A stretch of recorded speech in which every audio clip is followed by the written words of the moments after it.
వేకువజామున మొట్టమొదటిగా నీ స్వరమును వినకుండా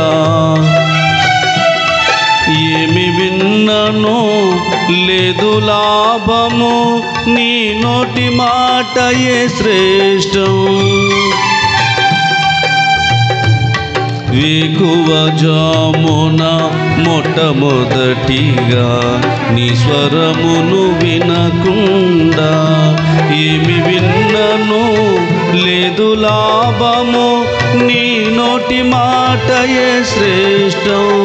నీ అనుమతితో ప్రతి పని చేయగా, నీ అనుమతితో ప్రతి పని చేయగా, నీ నడిపింపులో అడుగులు వేసేదా, నీ నడిపింపులో అడుగులు వేసేదా.